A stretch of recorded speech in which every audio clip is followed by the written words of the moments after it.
Before we go on to the interview, we at the IPS Project would like to share an exciting announcement. For anyone who's interested, the IPS Project now has a premium membership.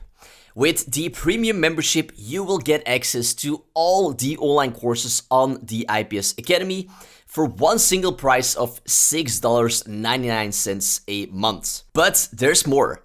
With a premium membership, you will also get a 15% discount on any IPS t-shirts, which are t-shirts that change the world, and a 15% discount on any IPS journey, which are mindful travel trips, workshops, and events. Your premium membership also lets you listen to over 100 articles on the IPS project in audio format while on the go.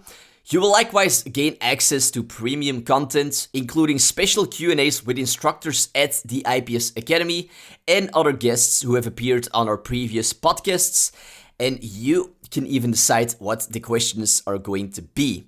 If any of this has sparked your interest, you can find more information about it by going to innerpicturestories.com/premium, or you can also find a link located in the description of this episode. Finally, besides all these benefits that you will get for $6.99 a month, you will also be supporting the IPS project to help it continue in its mission of providing education about life and release podcast episodes like this one. So if you do consider a subscription, thank you sincerely. It really helps us a lot. Again, you can find more info by going to innerpicturestories.com/premium or just click on the link located in the description of this episode. Having said that, let us go on now to the interview. Welcome to the Inner Picture Stories podcast. My name is Jellis Vaas, your host and the founder of Inner Picture Stories, the educational platform on life. I hereby invite you to come on a journey with me. In each episode, we will dive into the life of an inspiring person seeking lessons of wisdom about life and the world we live in. Answers that you can take away and use in your own life. It's true that no one ever said life would be easy, but it's also true that no one ever said you had to do it alone. So get ready and let the journey begin. If I denied a piece of me, and this story is a piece of me. It's not my proudest moment, but it's a piece of me. And if I denied it, how can I ever be whole? How can I ever be enough if I deny a piece of what's made me me? This is episode 028 with Craig Stanland.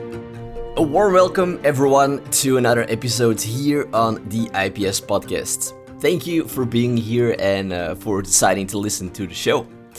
This interview is a very fascinating and inspiring one, and one that I was very excited to do and to release. Our guest, Craig Stanland, made a decision in 2012 that would change his entire life. While many more details will be explained by Craig in the interview about what happened in 2012, let me briefly say that Craig exploited the warranty policy of one of the world's largest tech companies for his own financial gain.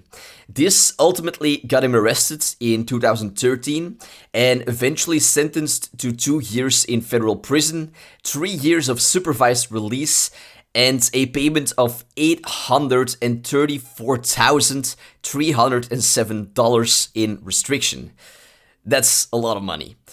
Craig lost everything in his life: his wife, his homes, his cars, his career, and his identity. Now, the long list of things that Craig went through, I will leave for him to say in the interview, but it certainly hasn't been easy for him. Now, I know that by just introducing Craig and providing this short description about what he did, many people might already see him as a bad person. We are often extremely fast to point fingers, condemn people for their mistakes, say that they are bad or evil, and dehumanize them for what they did. Often, however, we judge people without knowing any real details about their story or about the person and why they did these things. This is an enormously powerful interview that shows how good people can make mistakes too. Yes, even serious mistakes that can lead them to prison. We all fall prey to certain internal or external drives and temptations. Now, I'm of course not saying that it is okay to commit wrongdoing. We should learn and always try to become a better version of our past selves. What I am saying is that making a mistake does not mean that you are an evil or bad person. It simply makes you human. The mistake Craig made was not done out of an evil intent. It was done out of far more complex reasons, as they almost always are. Therefore, this is an incredible interview to see and hear, because today Craig has completely turned his life around, gaining so many insights, wisdom and lessons that he uses to help people whose lives have also fallen apart and help them reinvent themselves through one-on-one coaching. Aside from that, this is also an incredible interview that shows that it is never impossible to start over and once again live a good and beautiful life. Yes, even when you've lost everything like Craig has. One last thing, just a week ago, Craig's book Blank Canvas was released, instantly hitting #1 on the new release list on Amazon. Now, I've read the book and I honestly think it is an amazing book that I can highly recommend everyone should check out. You can find more info about the book and everything else that was mentioned in the interview in the show notes, which are in the description of this interview. Or you can go directly to innerpicturestories.com/podcast and search for Craig. With that, I hope you will enjoy this inspiring interview with Craig Stanland. Craig, a warm welcome to the IPS Podcast. I am so happy and grateful to have the opportunity to talk to you. I was so excited when I saw your email come through and checked out the IPS podcast. So I'm thrilled to be here. Thank you so much. Nice. So, I know I already said it before we started, but I just like to say it once again. A huge congrats on your book release, Blank Canvas. It's been out now for about a week. And like I said, the positive reviews are just piling up. And I'm actually very curious to ask you, how, does it feel to see all those positive reviews? And as well, how did it feel for you to see and hold your own book for the first time physically after working on it for so many years and all that you've been through? It's been such an incredible journey. And I'll actually start by answering the second question, what it felt like to hold the book for the first time. So for a little bit of background, it took me just over 6 years to write this book and about 8 drafts. I wrote an estimated 1 million words to whittle it down to the 52,000 words that it currently stands at. And so it's just been such a struggle. And then when my publisher sent me the first shipment of hardcovers, and I took my razor knife and I carefully opened the box and I saw it and I held it, it may very well have been one of the most emotional experiences of my life to hold the fruition of all of that work and all of the pain and all of that anguish, and to hold it outside of me. It was so surreal and it was so powerful. And I hope you don't mind. I'd love to just give an analogy. Sure. There is a book, American Gods, by Neil Gaiman. Beautiful, beautiful book. Yeah, good book. I love that book. So you may know the scene that I'm about to talk about. The protagonist, Shadow, he dies and he finds himself in front of the gods. And the gods basically present him with every wrong thing he's ever done, every shameful thing he's ever done. And he's standing naked before them, made to experience all of this. And in a sense, that's what I felt when I felt my book for the first time. I felt all the shame and all the anguish, but something really magical happened. It washed over me, and then it washed through me. And I recorded it and put it on social media, and I had to do the best that I could to not break out in tears. But I did break up a little bit in the video, and that was it was just such a powerful moment. And then to see how it's being received on Amazon with all of the reviews and reading how it's impacted people. And what I find so interesting is that everybody gets something different out of it. And I'm starting to really love that. And I'm starting to, if people reach out to me, ask them what resonated. And I love how it's, we're all unique. And so the answers are all unique. And I'm really enjoying that part of the process. Yeah, again, congrats. It's I read actually some bits and parts of the book. It's been so far really good, actually. So we are definitely going to talk more about your book, Blank Canvas, further in the interview. But I just like to start by saying that your story, Greg, is to me a story of courage.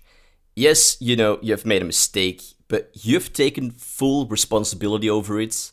You've learned and grown from it, and you're helping today people with what you've been through. It honestly, truly takes a lot of courage to own our mistakes. And you're someone to me who is a beautiful example who did this, and how your life can look when you do own your mistakes and do something with them to better your life. Now, there is so much to dig into, and I know you've shared this multiple times in other interviews, so I apologize for asking it in a similar way as others might have, but could you take us back to 2012, Craig, and to the day the FBI left you that voice message? What were you doing on that day, and why did they call you?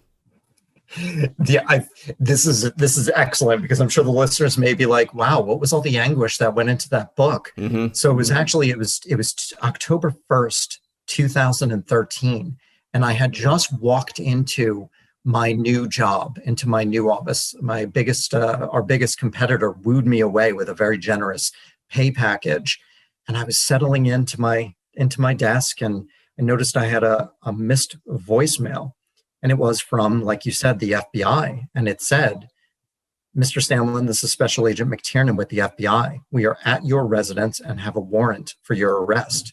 You need to call us and come home immediately, or we will issue a warrant with the federal marshals."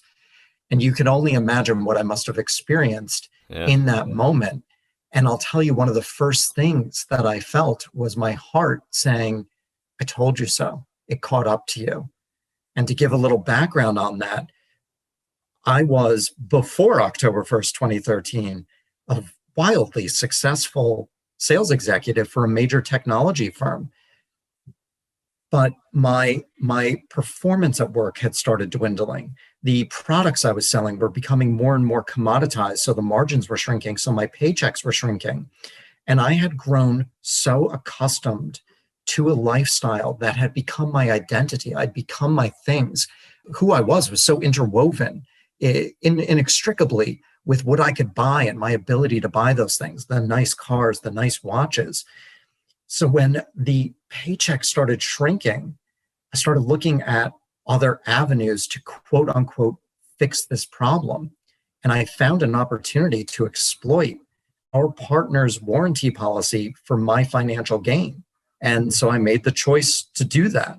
And I committed fraud against one of the largest tech companies in the world for just under a year. And it all caught up with me on October 1st, 2013, when the FBI left that voicemail.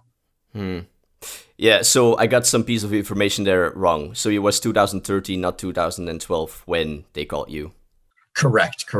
Yeah. So I guess something that, listeners wonder about is, why did you do this? It took a long time for me to figure this out. It took a lot of introspection, and it's very easy to say, and this would be true, that there was a level of greed involved, but it was much deeper than that.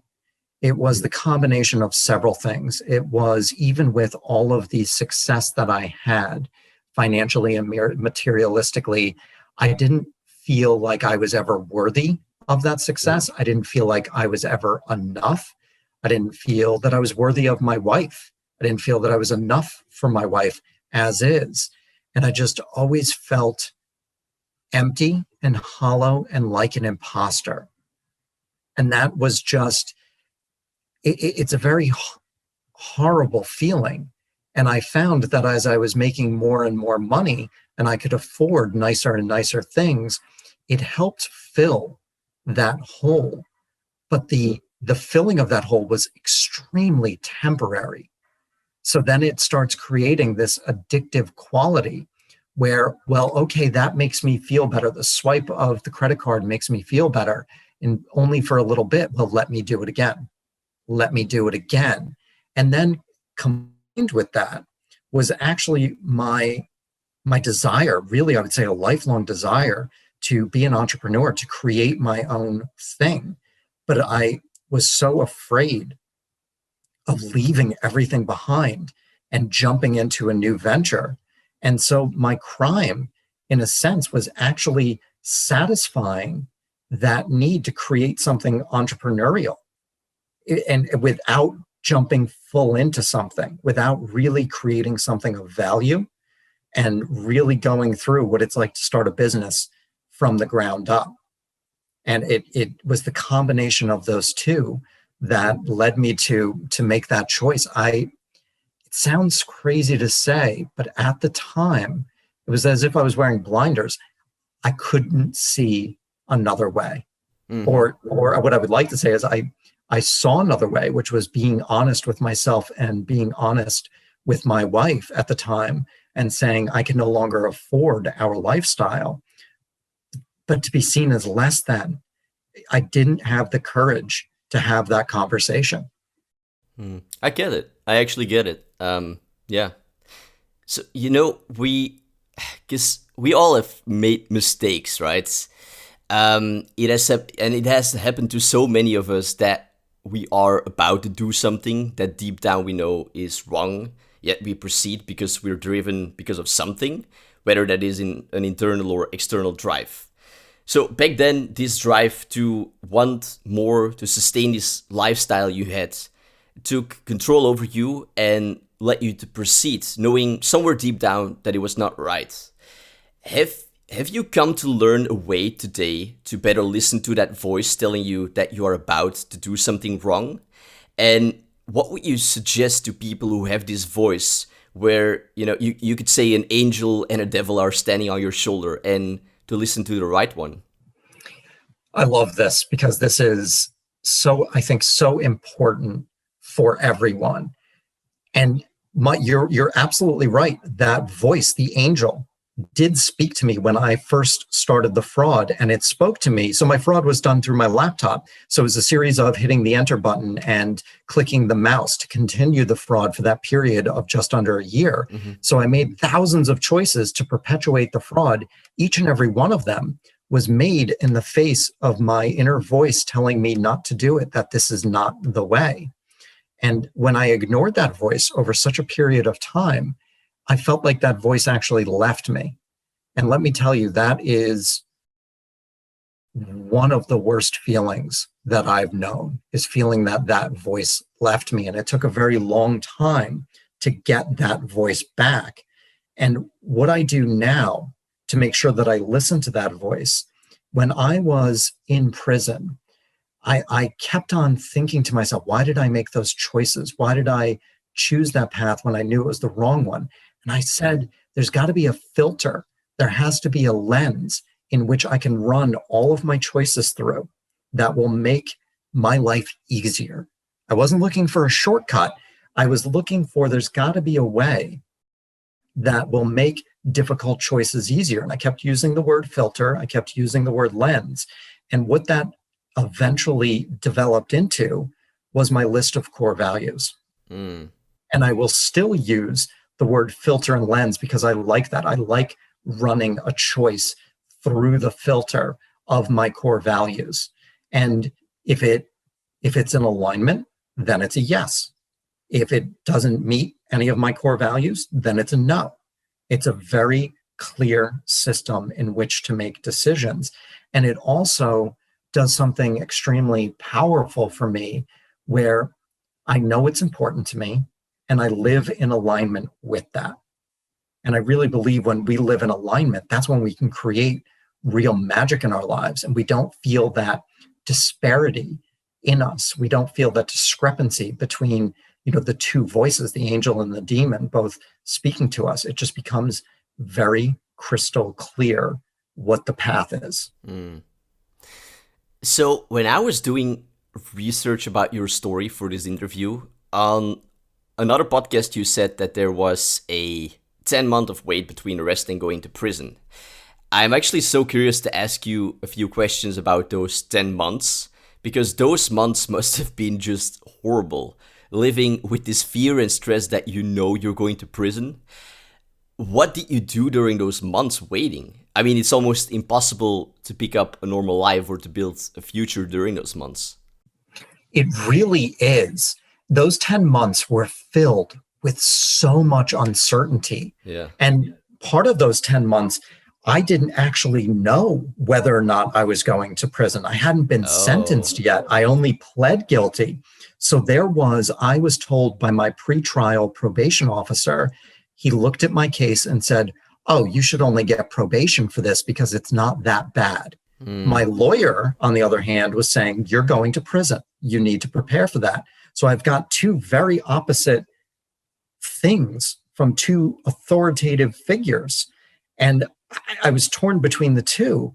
And for the first couple of months after I pled guilty, in that uncertainty, I didn't realize what kind of prison I'd be going to. I thought I'd be going to the kind of prison that we see on TV.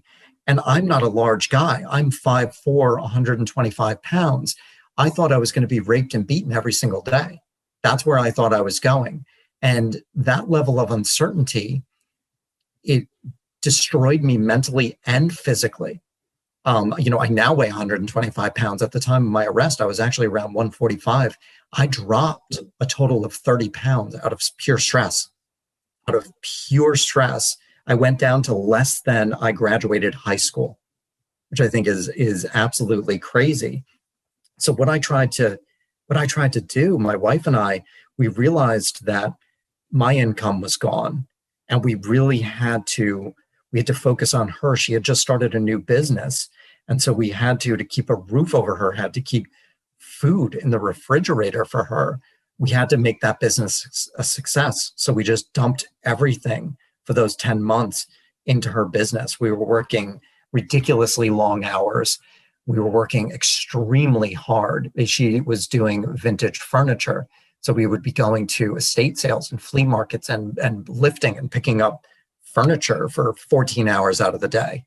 And it was just really, it was brutal work. And it was almost like trying to shove a lifetime into a very short time period. And it's just stress and uncertainty.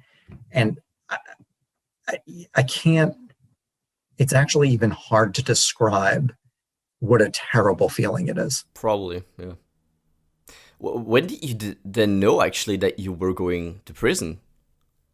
I found out, so out of that 10 months, I found out about 8 months after I pled guilty was when I had my sentencing.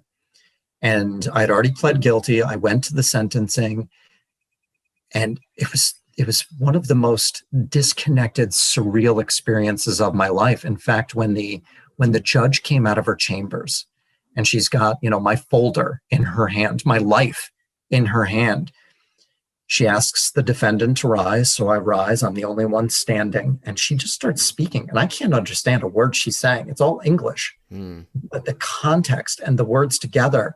And I just blurred everything out. And the gavel came down. And I looked at my attorney and I said, "Was I just sentenced to prison?" And he looked at me so confused. And he said, "Yes, you got 2 years." This is so crazy. Wow. It really was. And it was just, all I did was nod my head and say, okay. It's all I could do. I couldn't comprehend it. It hadn't hit me yet. And it wouldn't really hit me for, until I actually walked into prison. Probably, yeah.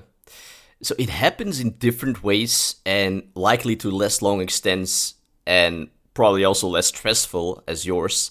But to everyone in their life, that you have to wait for something nerve-wracking. And I'm thinking, for example, about an exam or an important conversation happening in a couple of weeks, where time can seem very slow and you're living with constant stress and worries. If you think back now to those 10 months, was there anything that helped you to find calm and peace? Or what would you suggest to yourself, knowing what you know today, that would have helped that version of yourself back then to make this waiting more bearable? I wish I could say that I did something that was of value to me, but I did not. I worried and I stressed. I drank too much. I tried drowning it in alcohol. I tried drowning it in work. And I realized that now, looking back, worrying does not stop the bad things from happening. True. And I was paying a tax on something that hadn't happened yet by doing all that worrying. And I'm not saying to anybody going through something, it's not a light switch that we can just turn off and say, stop worrying. But I would now tell myself then to just try to stay present in each and every moment, because worrying and that fear, unless we're running into a burning building, standing on the edge of a cliff on a windy day, that worrying and that fear of what may happen is all based in the future. And we have no idea what the future is. None of us have a crystal ball. And so I was ruminating and sitting in all these stories of what may happen. And I would tell myself, and I would suggest to anybody else, is just to be present in this moment. You've got a big exam coming up that's got a tremendous amount of weight. It's going to affect your entire year's worth of work. Yes, that's a lot of stress. But right now, in this moment, what are you experiencing? Is that test in front of you? Is a potential bad grade in front of you? No, it's not. You may be sitting on your sofa. You may be with your partner, whatever it may be, but enjoy that moment and be present. Mm-hmm. Where did you find the courage actually to tell the people around you that you were being sent to prison? And as well with that, what surprised you when you shared it with them? It took a lot of, so here's what's interesting. I like that you said courage, but I'll tell you what actually fueled, after I was arrested, what fueled me sharing the news with people was mostly shame. It was mostly shame and the overwhelming sense that everybody knew that I was wearing a scarlet letter. And really, I was wearing a scarlet letter that only I could see. But I literally thought everybody knew. And I'm not exaggerating. I thought bank tellers who I've never met before knew. I thought that the gas station attendants knew. I literally thought every single person knew that I was arrested by the FBI. And it was just so much shame that led me to share that story. And the thing that surprised me was the support and love that I received. That was really what took me by surprise when I'm consumed with all this shame that people, what can I do to help? It'll be okay. Some of them were platitudes, but they were trying, and there was no judgment. And that was really refreshing to me. And interestingly enough, also added to the shame because I didn't feel worthy of the kindness. Yeah. For someone listening who might have someone in their life who is going through a very rough time, what could you recommend to them, Craig, to best be there for them? Because it's really important if someone did something, a mistake, that shame is going to be there. But yeah, what would you recommend to them? Hold space for them. Mm-hmm. Listen to them. Be there for them. And I would also recommend, I know for me, and everybody's different, I didn't want anybody to fix the situation. And when people tried to, I appreciated it.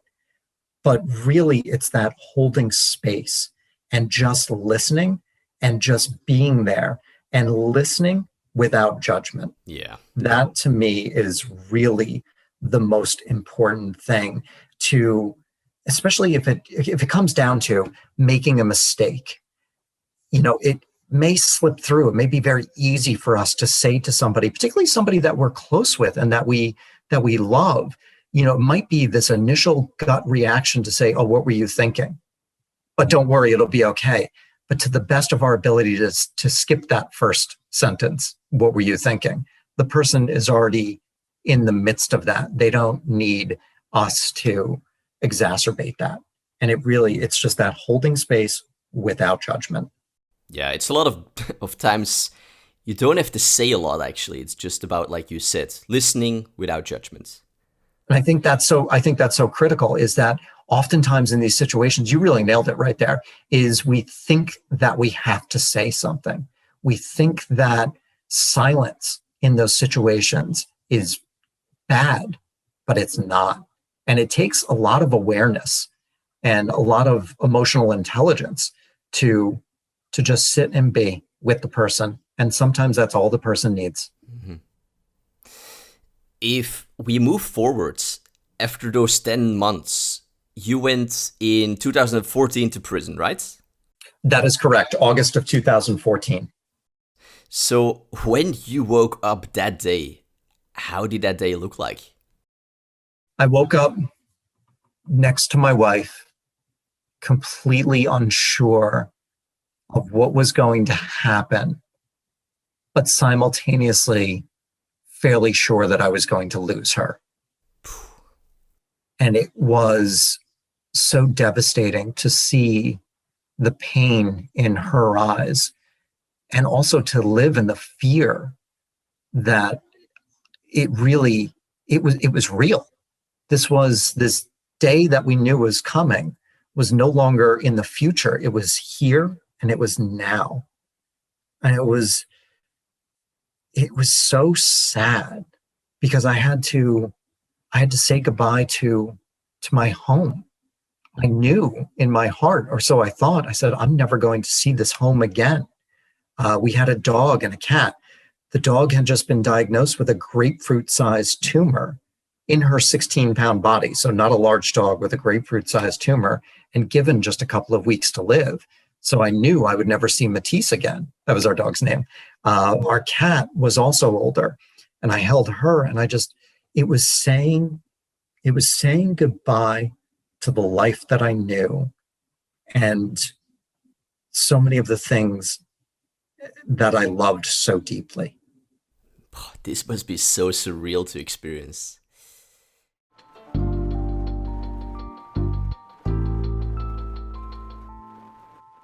Just a quick note before we go on with the interview. For those who are interested, the IPS project also offers a premium membership where you can enjoy over plus 100 articles converted to audio files, so you can listen to them on the go. You will also get access to all the online courses on the IPS Academy, which are high-quality courses taught by experts, many of whom who have also been guests here on the IPS Podcast, to improve the quality of your life.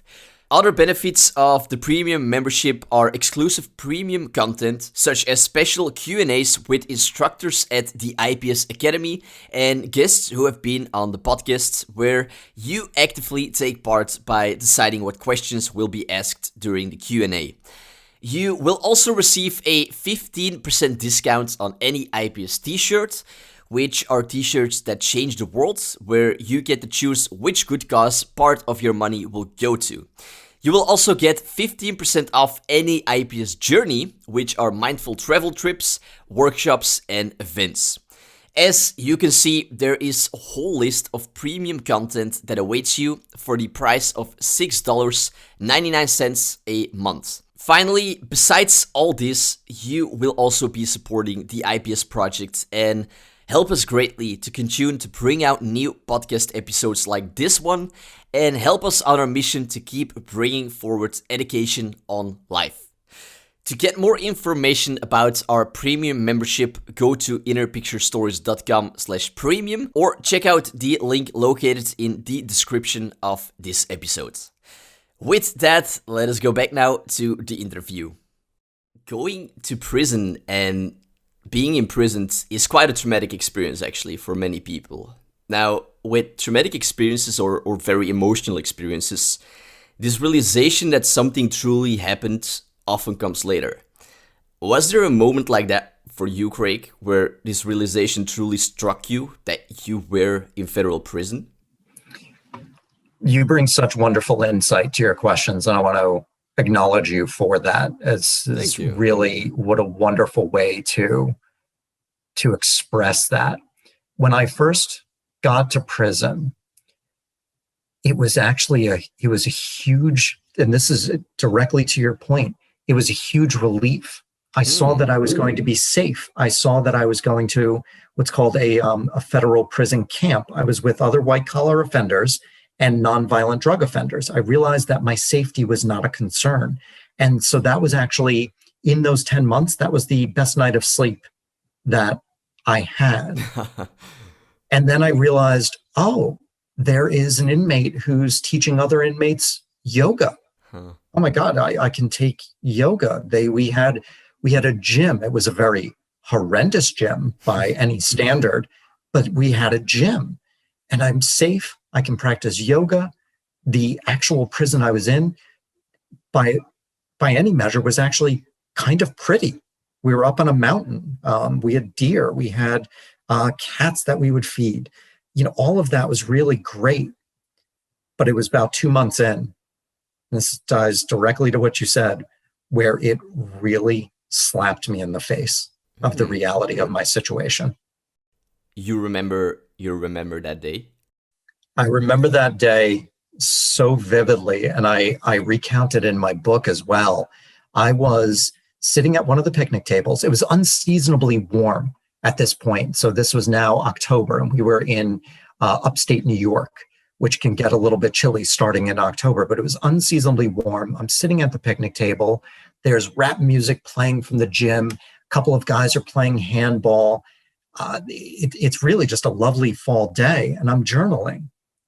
And I go into this state where I just I leave prison for a second. And it was as if I was speaking directly to the universe, or rather the universe was speaking directly to me. And it told me everything that's important in life: friends, family, freedom, creativity, choice, all of these very simple things that don't cost anything. And it was as if I was given the secret to life. And I honestly, I said, thank you for this. I'm not going to fuck it up this time. Thank you so much for this. And then I heard the handball hitting the wall, and I heard the rap music, and I snapped back to where I was, and I looked around, and I said, I'm in prison. And this is when I was already feeling so much shame, but this is really when the shame even took a steeper downward fall. And I said, I'm going to die before I have an opportunity to practice all of this. And that's when it hit me. In your TEDx talk, Craig, which truly is an incredible talk, by the way, that I can highly recommend everyone listening to check out. And I will link it up in the show notes for everyone to find. But in your talk, you shared your experience of having suicidal thoughts in prison.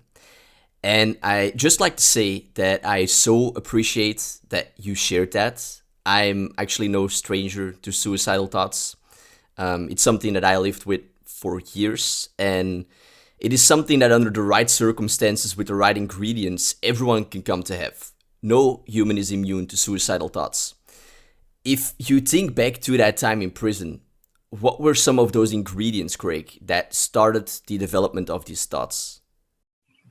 I'm so happy that you just said what you said, because I think the more that we all collectively be open and honest and vulnerable and transparent about the fact that we have had these thoughts and that nobody is immune to them, even if it's just a passing, I feel like killing myself, which I mean, everybody has experienced that, but to acknowledge that and to be able to share it, it takes that stigma and that weight and that feeling of isolation off. Yeah. So thank you for saying that. And for me in prison, it was the shame.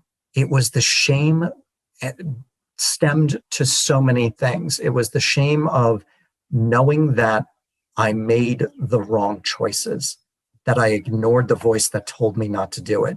The shame that I lied to my wife, the shame that I lied to my family, the shame that I lied to myself, the shame that I, at that picnic table, was given the secret to life that's always there, that was in front of me all the time, but I was too blind to see it.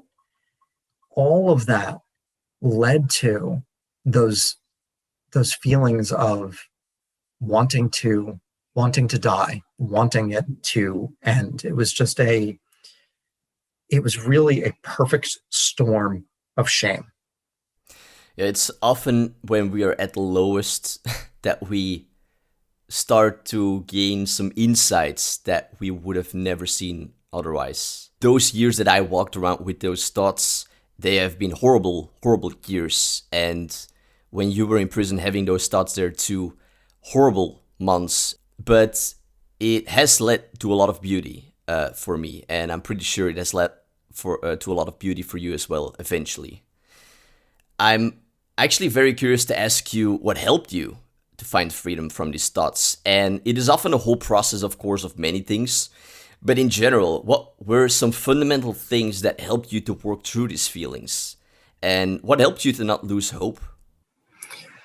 It started with, in my TED Talk, it started with the visit from my best friend.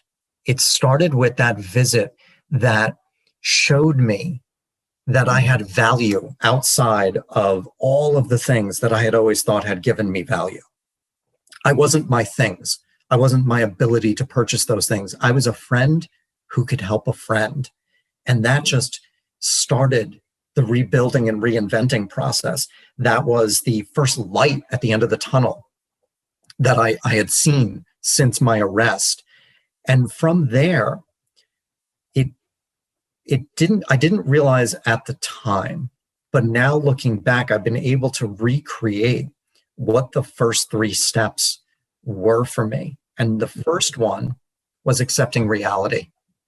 And what I mean by that was I was in the prison library, I was journaling and daydreaming. And I was wishing that I was home with my wife and my dog and my cat.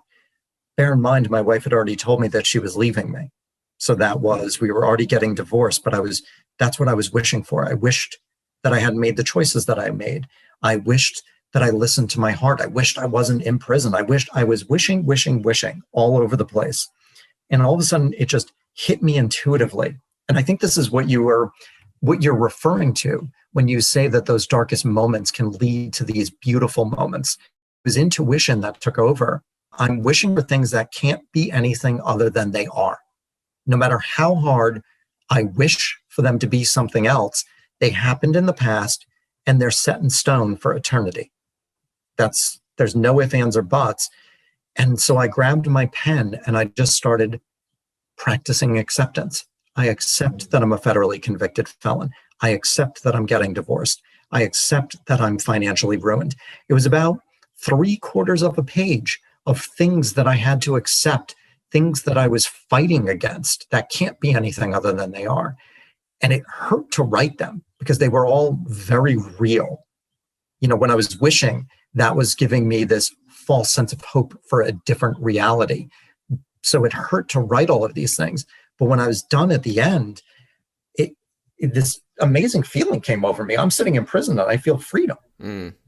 I realized I'd given myself a baseline in which to start over. It was not an optimal baseline, but it was a real baseline. I had a starting line and I could start from there. And that was truly the pivotal moment of the reinvention and rebuilding process. You mentioned 3 things. The second one, after I accepted, I actually now call them my 3 A's because they all have to do with acceptance. The second one was, and it still is, I still use these, is accepting responsibility. I was also in prison when this hit me, and I realized even though I'd accepted reality, I was still playing the victim. I was still falling under the trap of victimhood, where the prosecutor made a very innocent mistake at sentencing that would not have impacted my sentence at all. But I was saying, how dare he make that mistake? That mistake is why I'm here. There were grammar errors and other very small errors in the FBI report. And I was saying, they screwed up. I shouldn't be here because of that. And I'm just playing the victim. And again, that intuition took over and said, you know what? Had I not made the choice to commit the fraud in the first place, the prosecutor would have never known my name, let alone have an opportunity to make that innocent mistake. The FBI would never know who I was and have that opportunity to make those very simple mistakes in their report. I knocked the first domino down. And I'd have to, you mentioned this at the beginning of our conversation, it was extreme responsibility and accepting responsibility for all of the consequences of my choices. And again, when I did that, I felt freedom. And then when I felt that freedom, it led me to another part two of accepting responsibility was, okay, this is my life now. What am I going to do with what's left of it? It was accepting responsibility that I get to do what I want to do with the remainder of my life. And that led me to the third A, which is accepting choice. And it's understanding that absolutely every single thing that we do is a choice, and how empowering that can be. And to realize that it's very simple, but very empowering use of semantics. I have to do laundry. No, I choose to do laundry. If I don't do laundry, then I don't have clean clothes. That's the consequence of that. But to empower myself that everything is a choice and I don't have to do anything. I get to choose to do everything. And if I choose to do something wrong, going back to what we were talking to earlier, if I choose to listen to the devil, there will be consequences. And those were my first 3 steps. Yeah, thank you. Those 3 steps are very powerful. So while most people have not been to prison and been physically a prisoner, you have a lot of people, however, who are prisoners of their own mind, stuck in certain thoughts and feelings about themselves and about the world. Now, time by itself was enough to lead you out of prison physically. However, time is not enough to get us out of the prison in our own minds. From what I've listened to and read when I was researching about you and what you shared here now, you were stuck in both, in a physical prison and in a mental prison. What has truly helped you to break free out of this prison in your own minds and take control over your life? What I think is so interesting is that we are the architects, the foremans, and the construction crew of our mental prisons. I love that. Yeah. But there's something really powerful about that. And that is because we are all of those things, we also have the key to unlock that prison. But it's a question of being able to find it. And there were 3 foundational practices. Apparently, I like the number 3. I have my 3 A's, and then I have 3 foundational practices that I still do to this day. And I'm gonna go through them. And they're well known. But these were the entree, if you will, to get myself out of the mental prisons. And they are meditation, stream of conscious journaling, and a gratitude practice.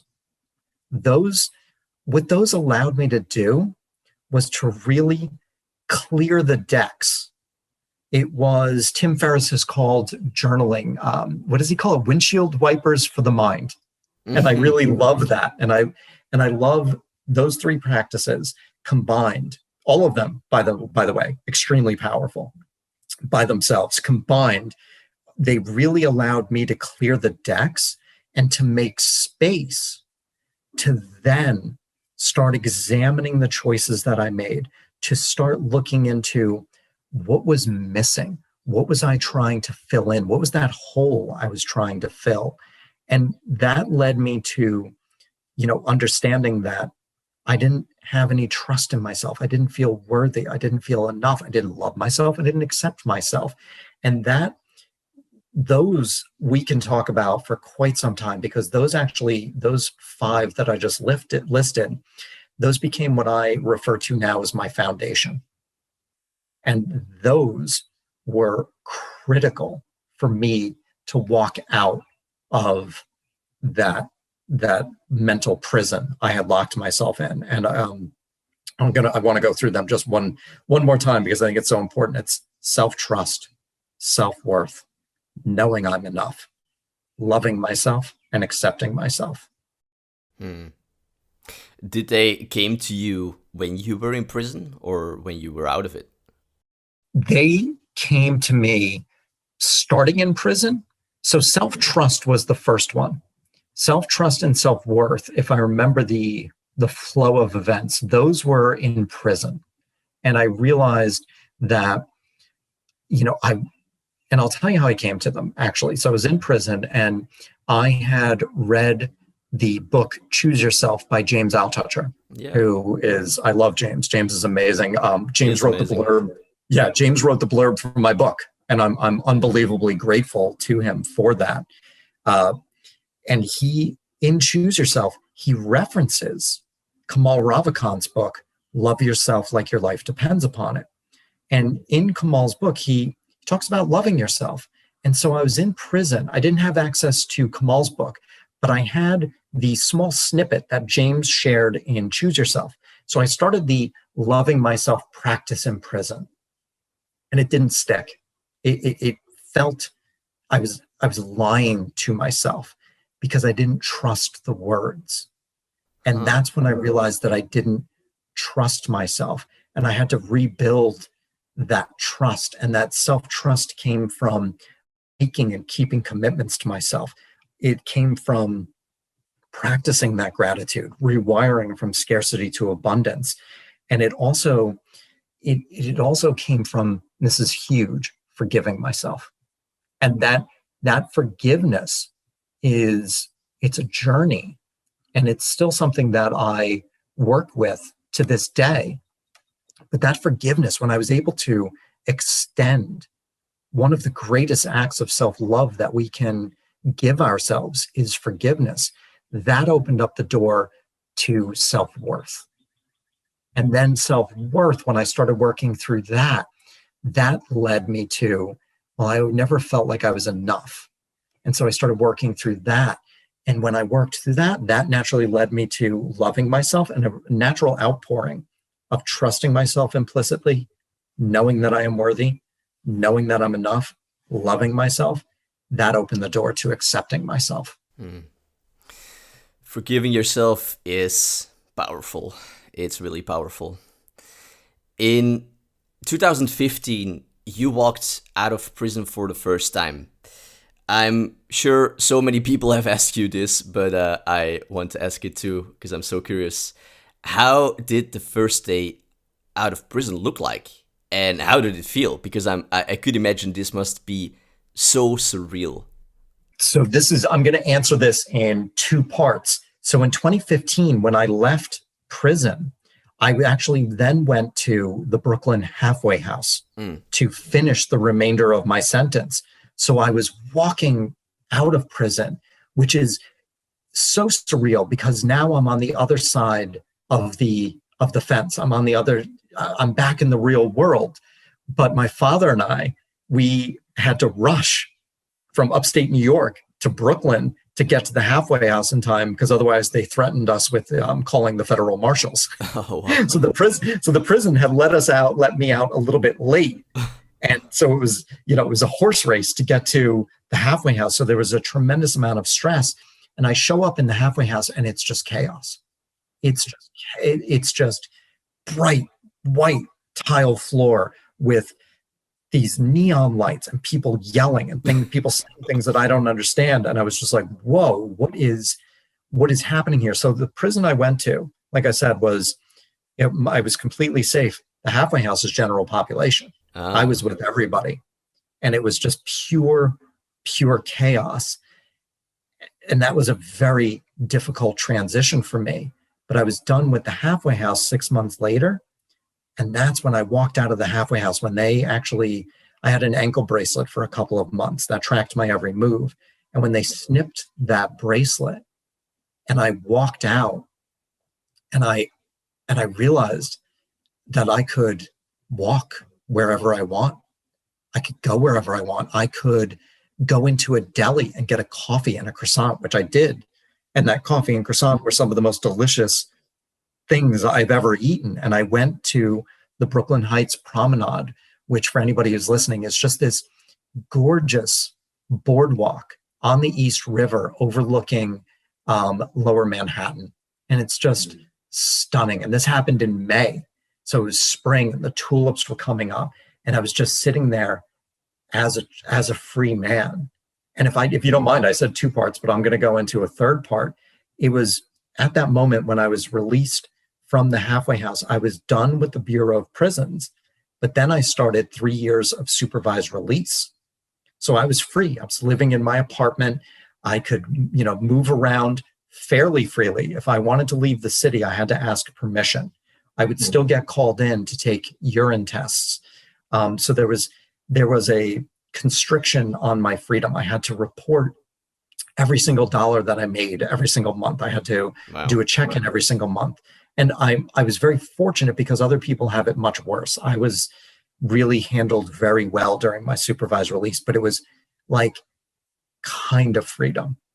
Then when I was done with that, when I could leave New York City without requesting permission, that was so surreal and so powerful to feel like a normal citizen.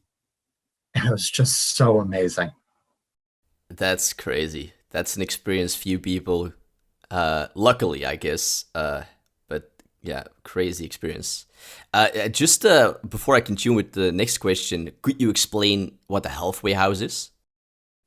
The halfway house is kind of what it sounds like. It's a halfway point between prison and going back into the quote unquote real world. The halfway house is, there were, I think, probably about 100 of us in the house. And the halfway house, you can leave. You get passes to go places. So you can do laundry. You can actually go to the gym. You can go to church. You can go to the pharmacy, and you can work. So you're allowed during the day to go do these things, and you have to report back at the end of your pass. The pharmacy pass, for example, is 2 hours long, and you don't want to be late. You can get passes for work up to 12 hours. And it was so nice to be out of prison and to have that freedom to be able to move around. But it also created one of the most difficult parts of my day.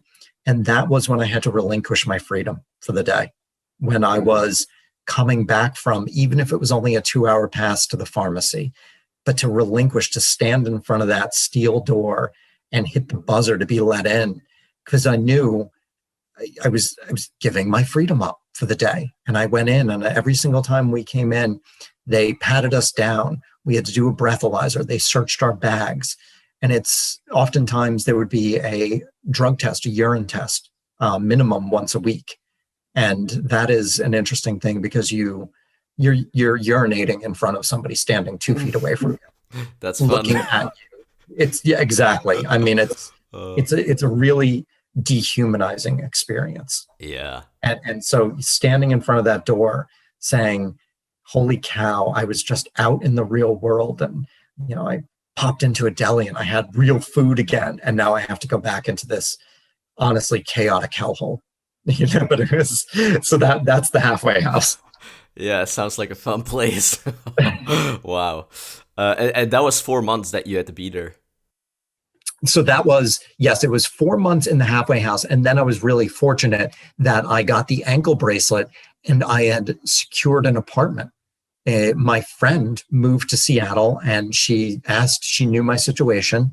She asked if I wanted to sublease her apartment in Brooklyn. And she really helped save me because my credit was shot. I had no money.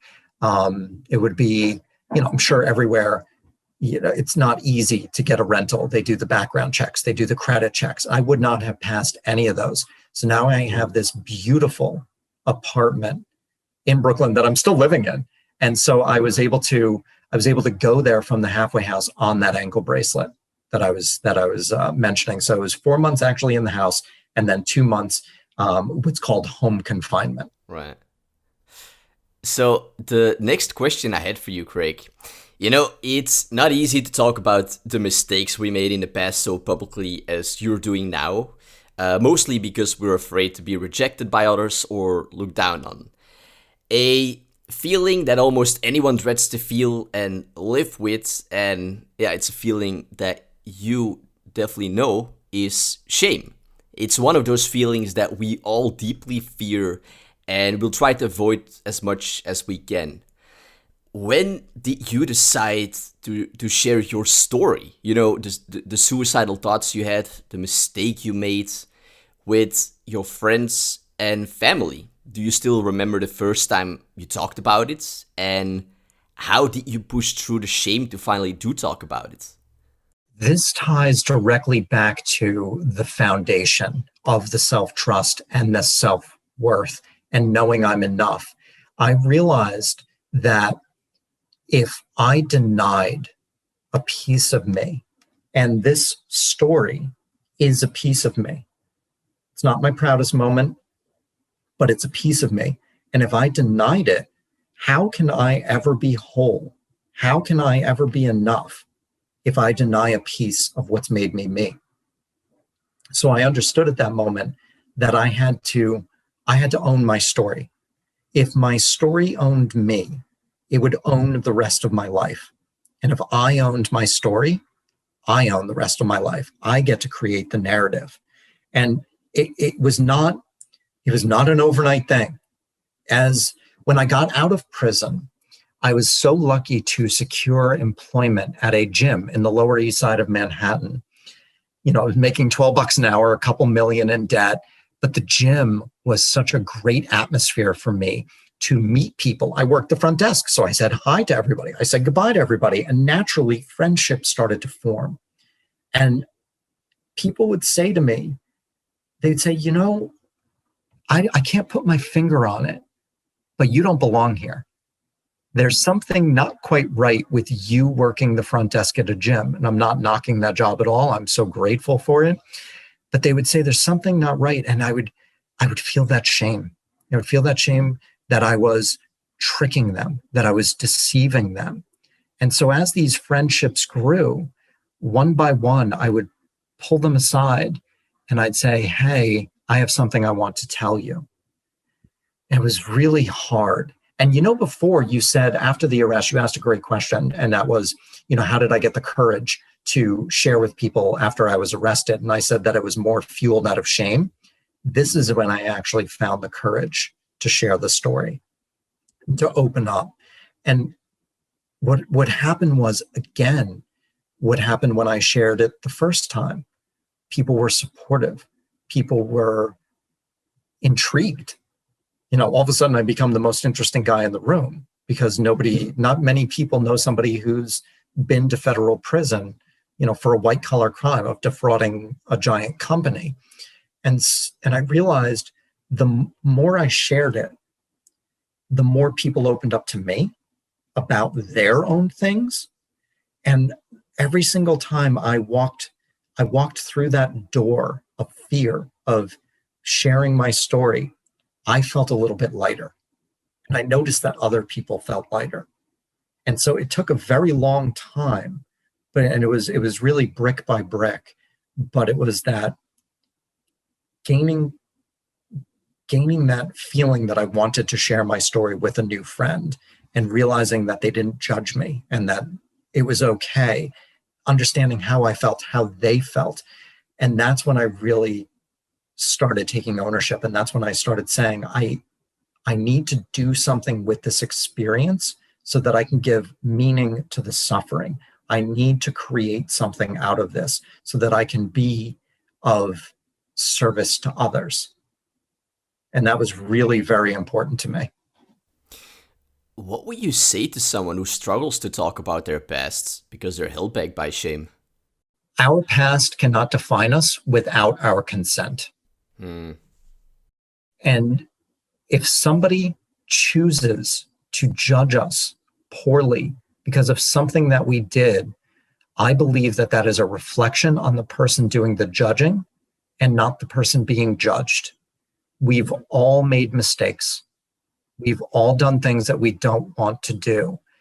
And, one way to look at it is and I've never actually said this to somebody who may have judged me poorly, and I don't feel the need to, but it's just an interesting viewpoint is if somebody wants to judge, to think, what if that person was asked to think of the worst thing that they ever did? Maybe they drove drunk. Maybe out of a fit of anger, they slapped their child out of just a day of frustration, and they never struck the child again, but just their worst mistake. Well, what if I made you that for the rest of your life? How would that make you feel? And again, I've never actually said this to somebody. I never felt the need to, but it just gives me a different perspective on it. And it really does come back to, they're not judging me. There's something about my story that's triggering something in them. And to know that to be free of that shame is to shine a light on it. And we shine a light on it by not hiding our stories, by not denying those pieces of our story. And it's very hard. It's very difficult. Yeah. But the reward that's at the other side of it is so worth it. Amazing. Yeah. Craig, I just have 3 more questions left for you. Your book, Blank Canvas, came out about a week ago. Why the title Blank Canvas? So I love that. I love telling the story. It's which is one of my happiest stories. I referenced Kamal Ravikant earlier, and for any of the listeners who are not familiar with Kamal's work, please check it out. He's a beautiful writer who writes about very powerful things, about loving yourself and living your truth. And I love his work so much that I actually, inside the Brooklyn Halfway House, I texted him, or I emailed him, because he had his email at the end of one of his books on the Kindle version. And I shared my story with him. And he said, I'm really intrigued. I'd like to meet you. Wow. I was floored. He said, are you in the city? I said, yes, I am. Let's get together. And we get together and I tell him the story that I'm about to tell you. When I was in prison, and it was my time to go to the halfway house. You don't actually know the date that you're going to the halfway house. It's there's so many different factors, so there's no set in stone. Talk about uncertainty. You don't know when you're actually leaving prison to go to the halfway house. So all of a sudden, it's my time. My name shows up on the board in blue, which means I'm leaving. And my mentor came up to me, and we're walking down the hallway, and he said, "You get to leave. You're going to the halfway house. How do you feel?" And I said, Ed, I'm grateful that I'm leaving, but I have no house. I have no money. My wife is divorcing me. Who's going to date a felon? I have no job. Who's going to hire a felon? I'm honestly scared. And Ed still had a lot of years left on his sentence. So I didn't say to him what I'm about to say, because I had respect for the fact that he still was going to be there for several years. But deep in my heart, I hated prison, which is not shocking, but it was a roof and 3 square meals. And now I'm going to this uncertainty that I didn't know how I was going to survive. I share this with Ed, and he puts his arm around me, which is very strange for prison because we don't touch in prison. So that was even so fatherly and such a special moment. And with his arm around me, he looks me in the eyes and he says, "Craig, you have a blank canvas. You can paint whatever picture you want." Ooh. Beautiful. And I share that story with Kamal, and he knew that I was writing the book. And Kamal looks at me and he goes, "Craig, that's the title of your book." And I tilted my head like a confused dog. You know how dogs tilt their head when they're confused? I do that. And I look at him, I go, "Really?" And he goes, "Yeah, that's the title of your book." And he looks up to the left and he's thinking, and he says, "Blank Canvas, how I recreated my life after prison." He goes, "That's the title of your book. That's the subtitle." And I actually I ran with that for years. And then I changed it to blank canvas, how I reinvented my life after prison, because that felt a little bit more appropriate. But that's how I got the title. Wow, this actually gives me goosebumps. It's a great title and a great story actually behind it. It really is. It's just, it makes me so happy to share that, how it came to be like that. When you look at your past now, and when you see this book that you wrote that covers everything that has happened to you, the mistake you made, going to prison, losing the houses you owned, losing your wife, the suicidal thoughts, starting over again, and learning all these lessons and becoming this person that you are today. And I know this is a very open question, but how do you feel today about all that you went through? This is so timely because it ties so directly to what we were chatting about before, about unboxing the book for the first time and holding it and all that wave of emotions. There's been, for about, let's say, I want to say about a year to a year and a half, where I have felt gratitude for what I experienced. And I always felt it and I meant it. But when I held that book for the first time and felt that wave of emotions that I experienced, that was gratitude to a whole nother level. That was pure, beautiful love and gratitude for every single thing that I've experienced. And it was just part of what made that moment so special. The last question I have for you, Craig. You made this mistake years ago because you wanted to sustain a certain lifestyle, because you wanted to have more material things that fill some kind of emptiness in you. How do you stay true to the lessons you've learned over these years to not make the same kind of mistake again? By understanding what's important to me. It circles back to those core values, one of which for me is freedom. And there is, so I'll share a story, and it's in the book. I get asked often, would I go back to prison for 30 days for $1 million? I don't know why it's $1 million and why it's 30 days, but I've been asked this more than once. And my answer is always the same. I wouldn't go back to prison for one day for $1 billion. Okay. I mean that. It's not lip service. And people think I'm foolish. I've been called stupid. Think about what you could do with the money. And my answer is this. The moment I put a price tag on my freedom, I have already lost it. And freedom is that important to me that I will never make those choices and decisions again, because I will not lose freedom again. And there's a second part from that. When I work with my core values, and I almost work with them every single day. I have 5 of them, and I will write them down, and I do little games. I write, when I live with freedom, I'm able to experience, and I fill in the blank. Or I do 1-word associations or 3-word associations. But when I do that 1-word association with freedom, there's one word that always comes up, and it's peace. When I live with freedom, I'm at peace. And that is worth more than anything. And that fills me from within, and that peace comes from within. It doesn't come from things. When I was living the lifestyle I was living, I was chasing. How can you be at peace when you're chasing? You can't. And now I don't chase anything.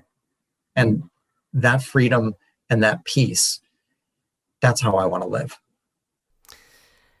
That is so beautiful said, and a perfect way to end this interview. Craig, I like to thank you for being this incredible person you are, and I'd like to thank you for speaking out about the mistake that you made and for being as vulnerable as you've been here.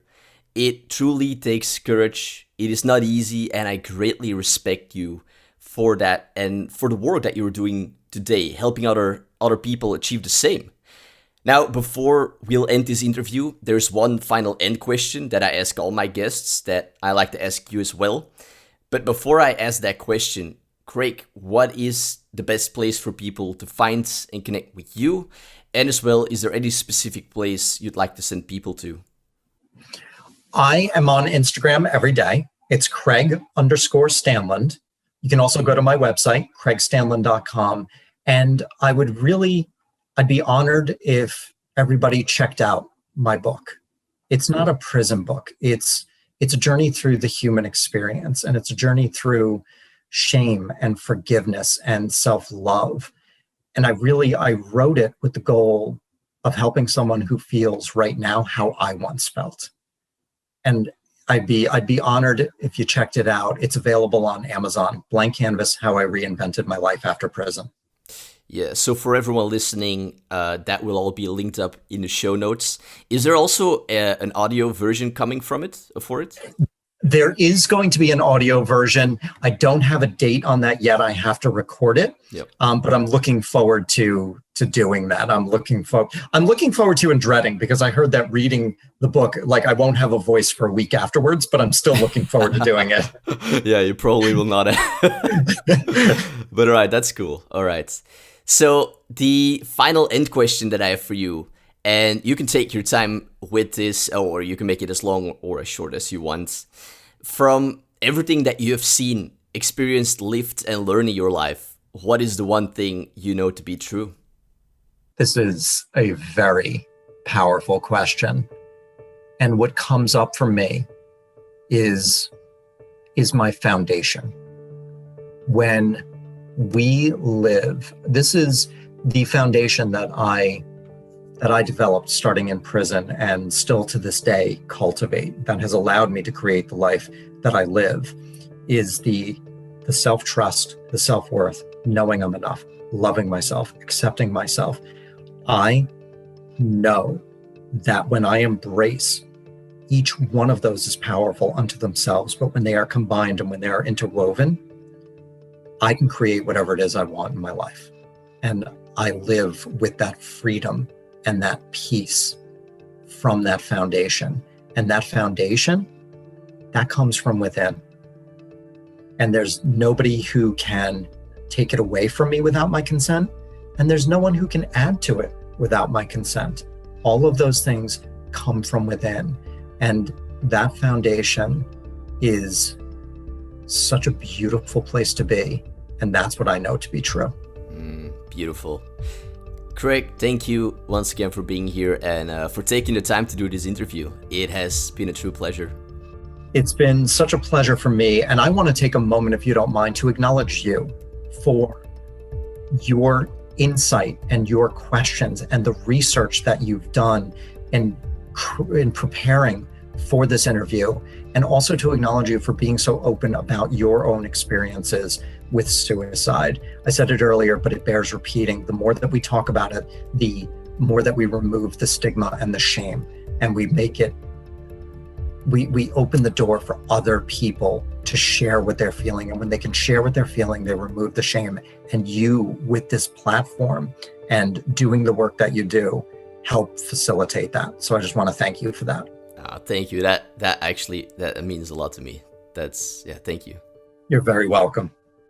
And there we have it, everyone. I truly hope you enjoyed this interview with Craig Stanland and that you gained useful insights from this incredible story. As always, you can find all the resources mentioned in this interview, including Craig's TEDx talk and his book Blank Canvas, in the show notes located in the description of this episode, or by going directly to innerpicturestories.com/podcast and searching for Craig. With that, thank you for joining me and Craig in this episode. I hope you gained much value out of it. And I hope to welcome you again soon on another episode, another journey here on the IPS Podcast. Until then, this is your host, Jellis Vaas, signing off.